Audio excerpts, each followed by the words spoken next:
I don't know how to describe how Playdead's games make me feel.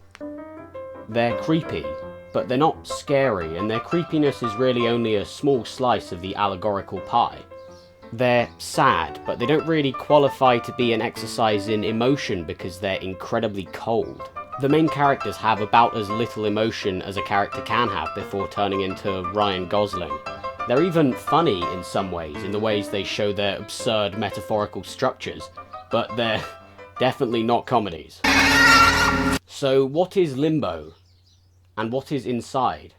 And why are they so hard to define? So welcome back to this episode of I Think Words and Then Say Those Words. And today we're going to talk about...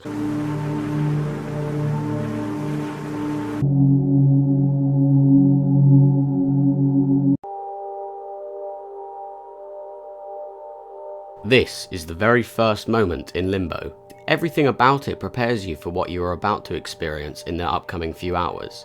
The colours you can see right now are the only colours you will see. This is the darkest colour you will see. This is the lightest. The three-dimensionality is the most depth you will ever see. When the boy wakes up, it's almost a relief because at first there's nothing humanising to cling on to. Just a cold, merciless landscape. But then, a couple bright dots appear. And we realise that they're eyes. And then we realise that they're on a person, maybe. And then we realise we can control them, and that if we press right, he'll walk right, and if we press left, he'll walk over a white object which tells us that we're stupid, and then I cry? Alright, it's us. This kid is us. Having the player play as a little homie instead of a huge, jacked, stereotypical alpha Chad homie is a pretty great decision for filtering the player base to only the kind of people who can enjoy this kind of game. It's like how Nigerian scammers email people purposely with bad grammar, while remembering to also reiterate several times that they are from Nigeria, a country whose single most famous trait to Western countries is its scammers. In doing this, they instantly alienate most people that they email, but this is by design because the kind of person who would make the connection between a Nigerian email offering them a ludicrous amount of money and Nigerian scammers are not the kind of people who would fall for the scam no matter the specific details the scammers changed about their hustle. So keeping the details that are most identifiable with a scam is an instant way to filter out people who aren't going to fall for it, leaving only the most serious responses from people who they will be able to trick. What was I talking about again? Oh yeah, Limbo.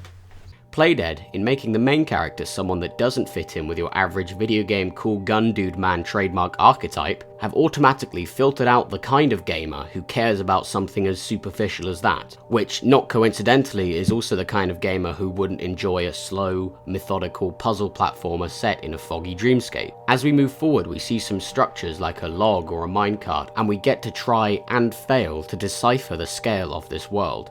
There are quite a few contradictions present if we try to figure out exactly how tall our main character is.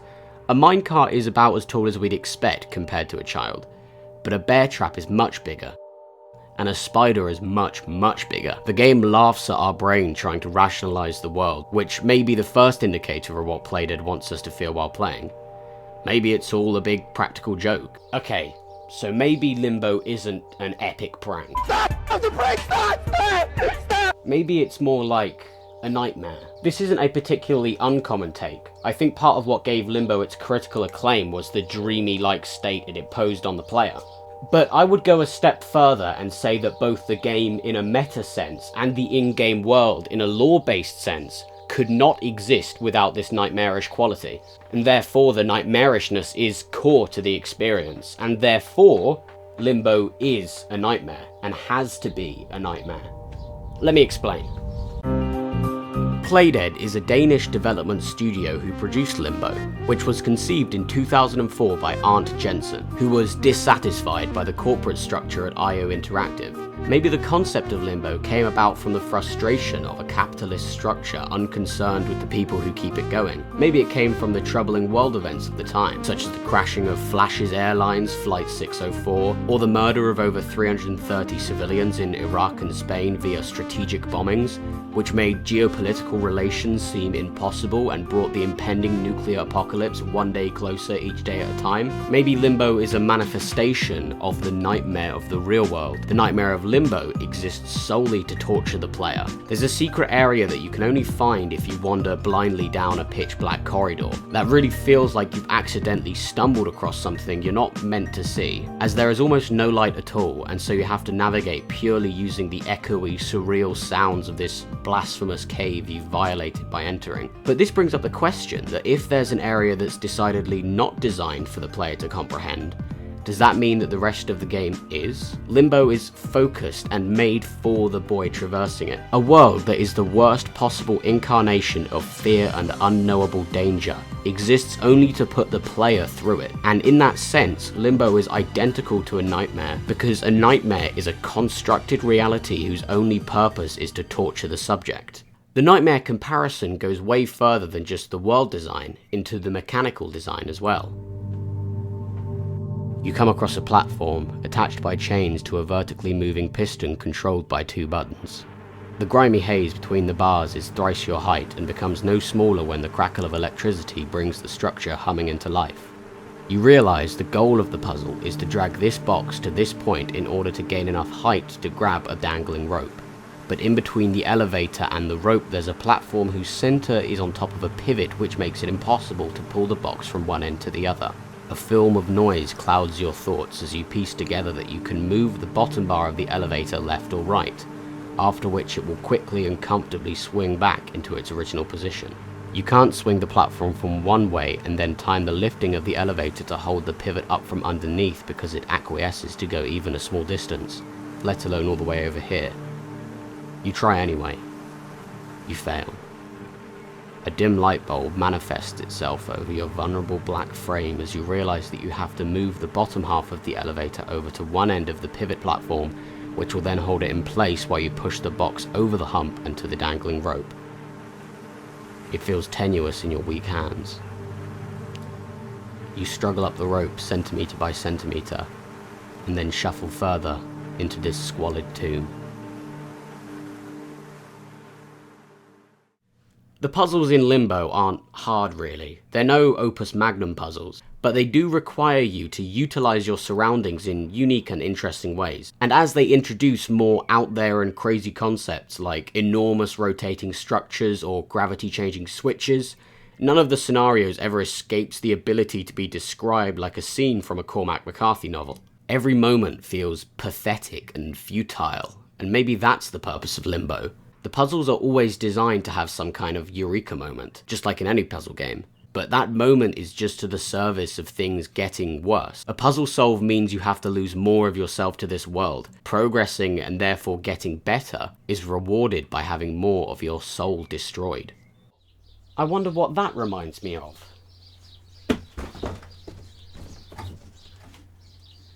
Capitalism.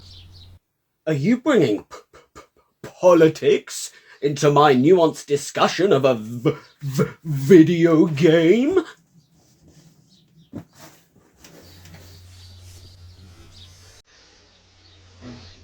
It is abundantly clear that Limbo is an indictment on the system Aunt Jensen was so staunchly against way back in 2004. The puzzles reflect this by rewarding your efforts with blatant neglect to the process you think you should be making. Limbo isn't just a nightmare, it's the nightmare of capitalism.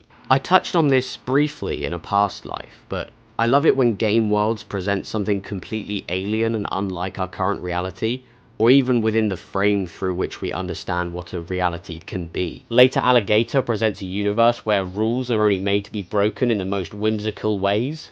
Dusk presents a universe where we don't know if any of the creatures are capable of any emotion other than whatever instinct fuels their violence towards you. And Limbo presents a universe where the human consciousness is materialized.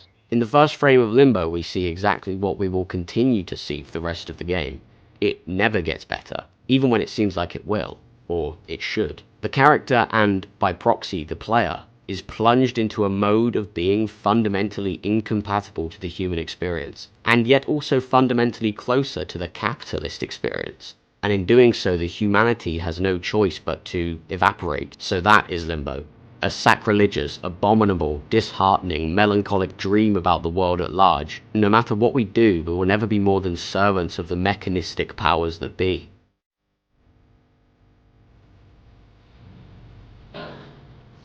I bet you want some kind of reprieve right now, so I'm going to give you exactly 1 second of funny before I start talking about Inside.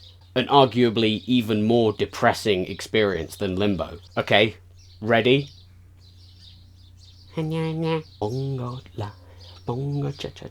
What's funny?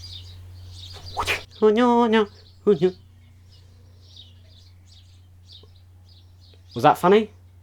I don't know, these games have broken my brain at this point.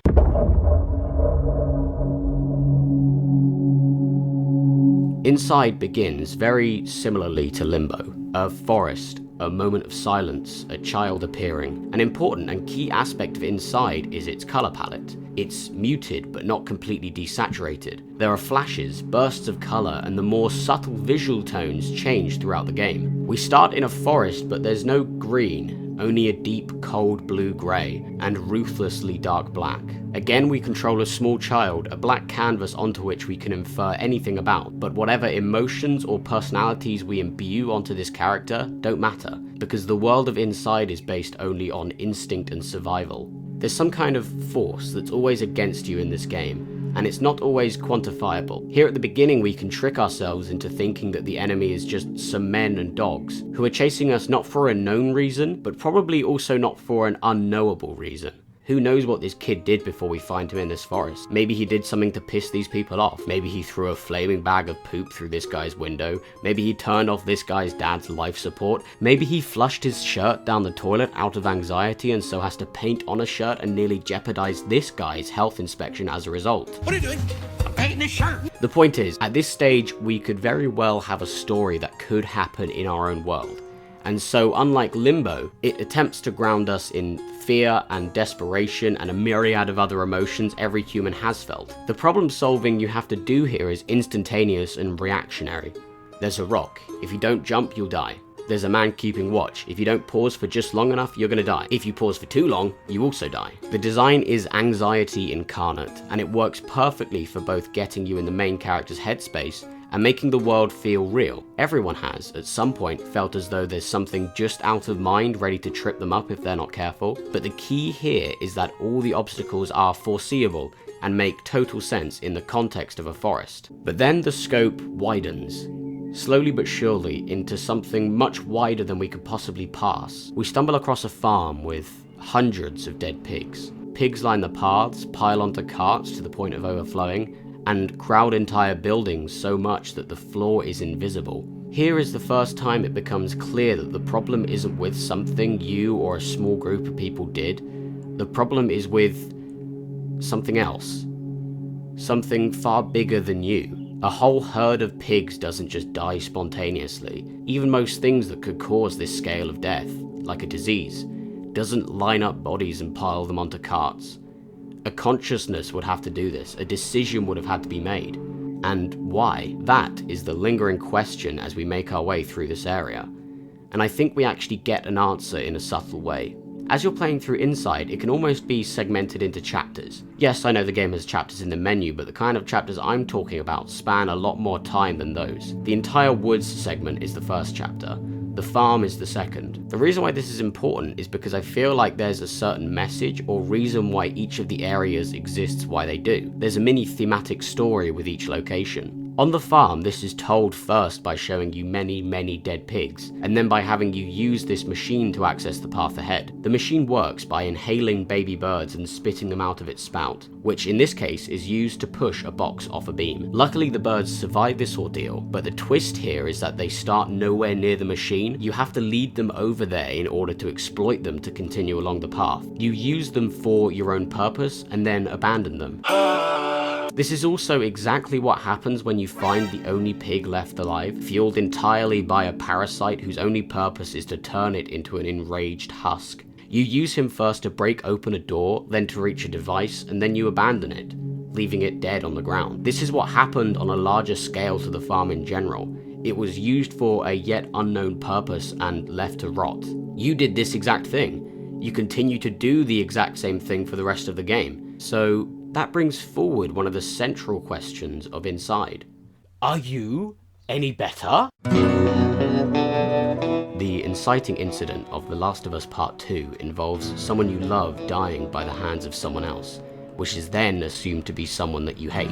Revenge isn't even slightly questioned, even though pursuing it puts many other people in danger. And as the game progresses, you realize that to many others, you are who this person was to you. You are a force wreaking havoc on countless more lives than you could possibly have saved by stopping the person you're after. After you kill a man who had friends he called out to when you killed them, his dog wanders aimlessly, crying. You kill the dog, and as you do, a question crystallizes inside your head. In Whiplash, a practicing drums student named Andrew gets discovered in a back room by a professor, Fletcher. Andrew is invited into Fletcher's elite band of musicians as an alternate, meaning he plays only when the core player is unavailable. At first, Andrew is naive and regards Fletcher as an idol, but this perception is quickly dismantled as Fletcher reveals himself to be a complete sociopath. As Andrew's prominence in the band grows, so does his hatred for Fletcher, eroding his mental health and all other relationships in his life. This is taken to its breaking point when Andrew is late to an important showcase, crashing his car because of dangerous negligence and turning up beaten and bloody. Predictably, he's too sick to perform well and the show goes terribly. Andrew attacks Fletcher on stage in front of hundreds of people. If we were there, we might have asked him something. Are you any better? Inside asks this question in a very unique way, choosing to pose it subtly through the level design instead of through the direct actions of the character. For example, about halfway through the game you come across a platform with an enormous number 20 argently blaring above it. After walking onto the platform, the number becomes 19 and you realize you have to somehow find 20 bodies to populate the platform to continue. These bodies are those of the mindless drones who you've used many times before to advance in some areas already, except now you need a whole troop of them to forge ahead. The scale of manipulation has increased from the few you needed before, making it obvious that this process of using and losing, pumping and dumping is infinitely scalable. If you can use 20 beings for your own purpose, then why not 100? Why not 1,000? So in comparison to whatever left this world in this state, Are you any better? Inside is a descent in every sense. Physically, you're always going further downhill, further underground, further into the core of the world. And also mentally, the character loses a little bit more of himself with each step. He doesn't exactly seem like the most spiritually fulfilled person at the beginning, but as he's using slaves to gain some arbitrary progression, or as he's dragged into a seemingly infinite abyss of water, squirming and drowning, we realize that he's being eroded. Physically, he has no choice but to keep going in one direction. Philosophically, maybe he never did. And emotionally, his choice and agency dissipates. He can never go left or right, but he can always at least choose above or below, taking 3 strips to open this door or taking 4. But as we go along, our movement becomes more restricted. Areas in general get a bit more narrow, and even areas that are larger don't feel free like you would in a forest or a field, and instead feel agoraphobic. You have everywhere to go, but you know you only really have one place to go: forwards. Then, as we approach the end of the game, we hammer the final nail into our coffin. You approach a chamber of steel and glass. Your pallid, naked form can't support you anymore, so you swim. In the middle of the chamber, there's a mangled assemblage of something, and as you look down at yourself, you realize that you're the same color. Dozens of onlookers observe you, eyes reflecting your void. The lump breathes within its chained confinement, so you free it. One by one, you yank metal from flesh. Extremities grapple at you harder with each pull, and with each pull you become somehow even weaker. Shears of diaphanous light carve through black noise. You pull on a rod and find yourself too feeble to keep resisting, prolapsing into what is now you. Rather, what was you has now disappeared, and what is you has metamorphosized into a collective in which you are unseeable. It's the ultimate shame. You try to move, and you find that you can, although only with generality. The new you doesn't have room in mind or body for specificity. Lurching and scrambling at the confines of your chamber proves successful, and you realize that you've forgotten the name of the material that you hear cracking and breaking. You would think the water would surge through the newly opened hole, but it splinters instead, churning itself out in an indecipherable grey-white static. Your sense of you has been destroyed, but those who you think are not you are running away, terrified. The next few minutes are seconds in your minds. Heaving, thundering, rolling, crashing, burning, murdering. You feel bad about killing this man, not because of a misguided sense of empathy, but because you can't be certain that he is not part of you. The barriers have blurred too much. Is this my blood? Yours? His? You can't recall the name of your mother. You reach a commodious hall, something that would have felt unthinkably huge in an ancient time, but is thankfully filled a little more with your massiveness. A wall that could be a door is at the end of the hall. You reflect that any wall could become a door if you push hard enough. Then you reflect that you can't remember your own name. It doesn't matter. What matters is that you keep going, because that's what you've been doing all this time, and you must have had a reason to begin with, because why would you have begun at all? The slats of wood writhe upon impact. You experience a strange sensation on your skin. Then you grasp that your nerve endings have sputtered back into life. They have signaled warmth. There's warmth out there. Something stirs within your uncountable bodies. Probably who you once were is yearning for raw air. After you blink your many and few eyes, you are tumbling over and over. A defocused cacophony of perception and a thick, unknown crunch of endless wreckage. Did you kill someone? Do you stand against murder?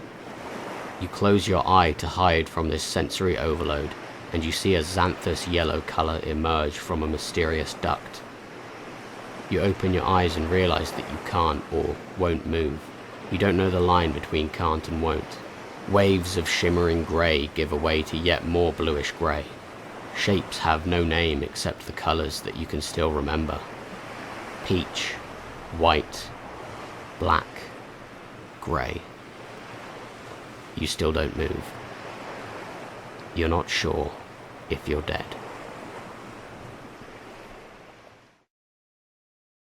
Inside is a game played in reverse, where Fallout or Doom will narrow your options at the beginning and widen them as you progress to provide a sense of freedom or accomplishment.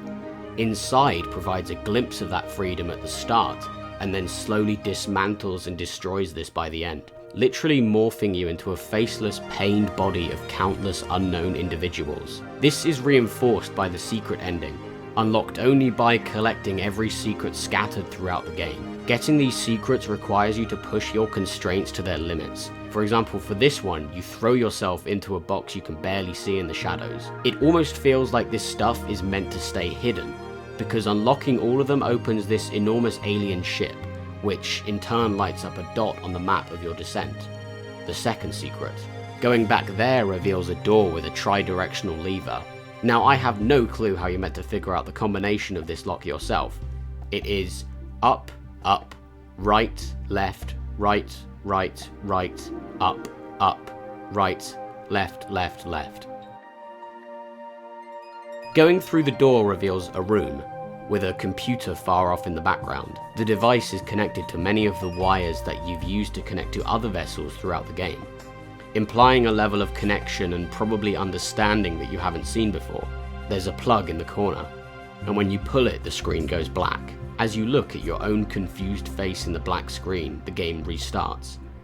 You're back at the forest. You begin to understand that the game is over once you pull the plug. Then you realize that the plug was probably connected to the machine. That means that the machine is controlling the boy. You were never controlling the main character. You were actually never controlling anything. This machine was. The rest of the wires imply that the machine was controlling much more than just this boy. Maybe it was controlling everything. I think it's funny that when we meet the central boogeyman behind everything, behind this and this and this, the phantasm that has created and controls all the hatred and dehumanization you've experienced thus far, the absolute dream and totally unreal scenario where you can direct all your problems at an enormous system to one single entity, we have no choice but to pull the plug. I don't know how to describe how Playdead's games make me feel. Deja vu.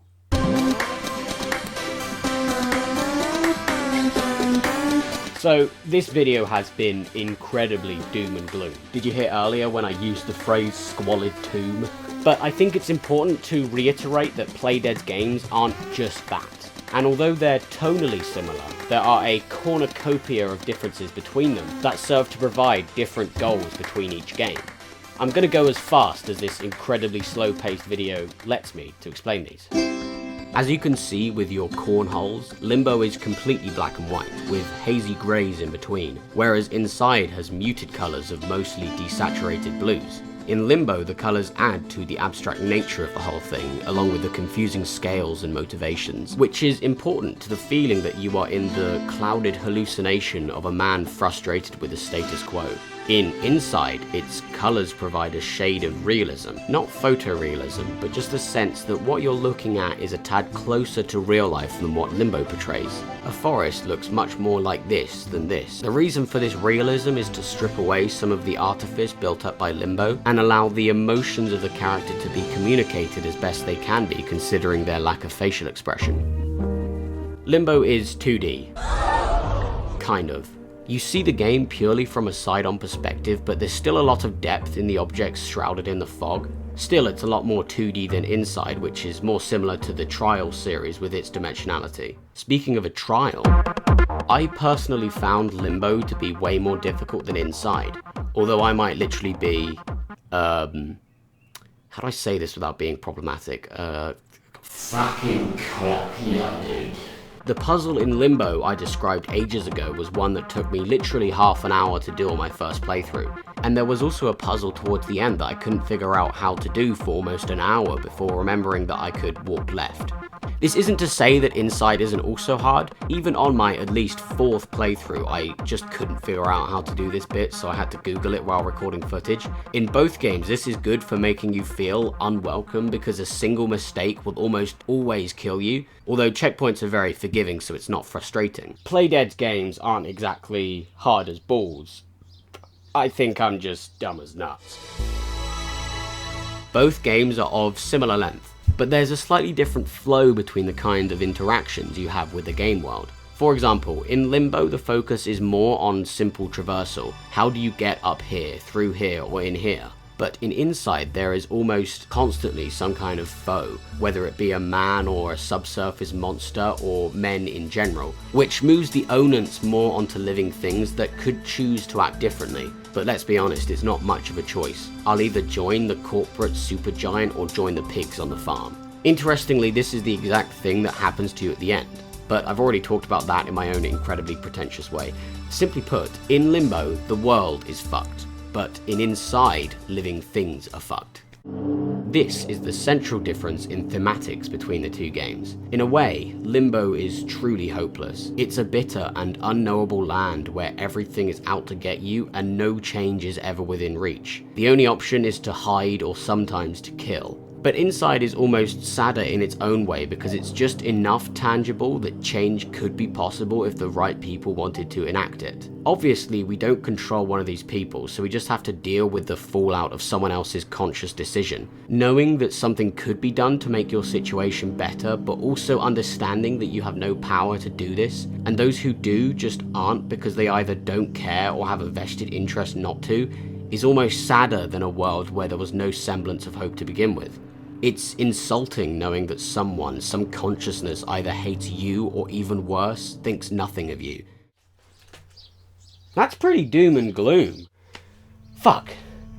Didn't I say earlier that these games aren't all doom and gloom? Well, maybe they are. Maybe they only exist as a crabby expression of gloomy annoyance from a man beaten and hurt by a force that can only be described so broadly as capitalism that it means nothing unique. Maybe they serve as a waste of time, money, and emotional investment in a world with a set of characters who don't care about you whatsoever. And maybe as a product, the exact pound-to-fun ratio is lower than that of Trials Rising or fucking a sex toy.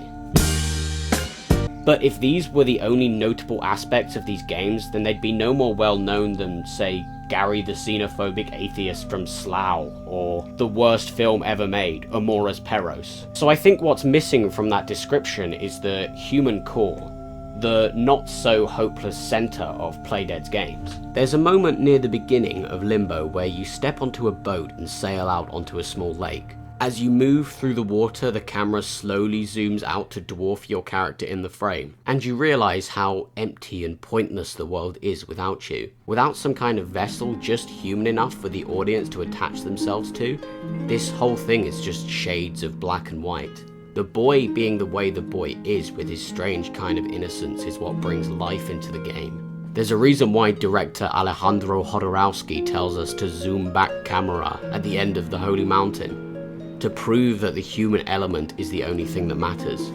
There's also a moment in Inside where you get dragged deep underwater and you're retching and drowning, and you as the player is probably thinking that you're going to reload to a checkpoint at any second, but the camera slowly starts to zoom out, and you realise that not only is this the way you are meant to go, but also that the world is very, very hollow without you in it. In this way, Playdead's games actually respect the player far better than most I've ever played, because they don't devalue you.